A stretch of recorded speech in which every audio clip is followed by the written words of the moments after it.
Take good care of my baby.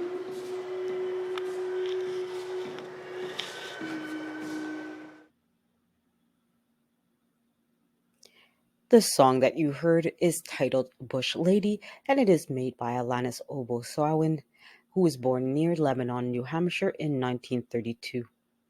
It was made in 1984 and reissued in 1988. The lyrics and music are by Alanis Obosoawin, and it is part of the Constellation Records.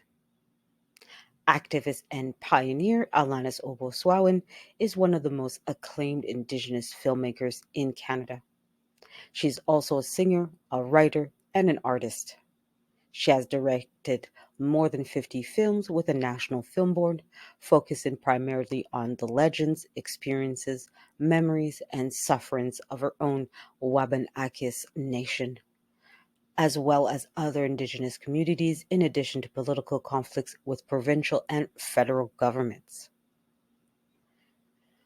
She started her career as a singer-songwriter in the 1960s. The music playing in this gallery, Bush Lady 1988, is her most famous song. She used song as a political tool. I started to sing for very serious reasons. It was to tell stories to our children. The educational system was so bad. The primary aim was to give a voice to our people, she declared, whether it was a matter of having our existence acknowledged or of the speaking about our values, our survival, our beliefs, the beauty of the world we belong to, or the fact that there is nothing wrong with being Indigenous and a member of a First Nation in this country. Bush Lady is dedicated to women living in the fringes of our society, including murdered and abused Indigenous women and girls, a subject very close to Obosoawin's heart.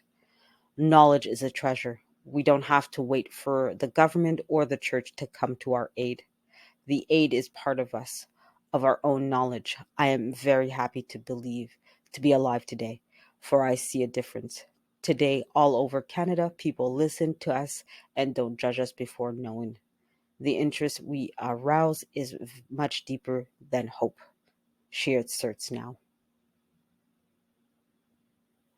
The Wabanaki Confederacy, or People of the Dawn, which is a loose translation, or Easterners, is found principally in North America and is composed of four principal Algonquin nations: the Mi'kmaq, the Maliseet, the Passamaquoddy, and Penobscot. I apologize if I mispronounce any of these words.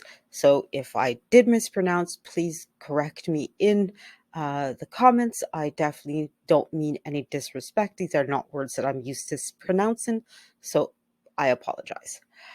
The Western Abenaki, on the other hand, are formed by several different tribes and are including Sokoki, the Kopwasuk, the Missisquoi, and the Arsigantekok.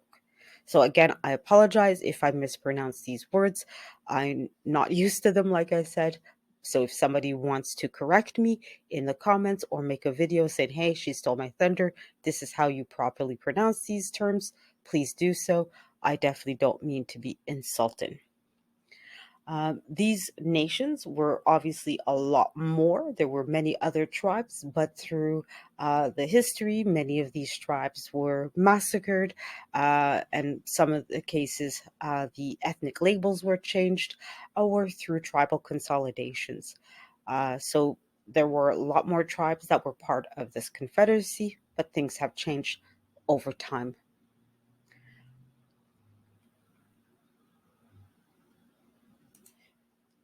The eastern Wabanaki can be found mostly in Maine, New Brunswick, mainland Nova Scotia, Cape Breton Island, Prince Edward Island, and some of Quebec, south of St. Lawrence River, Atikosti, and Newfoundland, Canada, while the western Abenaki are found in Vermont and New Hampshire within the US.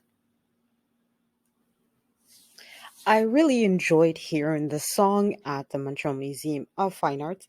Now, this was originally part of a different exhibit that they had, a temporary exhibit, but they have it now permanently part of the World Pavilion. And it's really a revamp of that part of the museum. That is the main pavilion that used to house the European art, but they created in 2019, I believe, excuse me, or somewhere thereabouts, a new pavilion and moved all the European art there. And then they consequently moved a lot of their world art to this pavilion that used to be the European.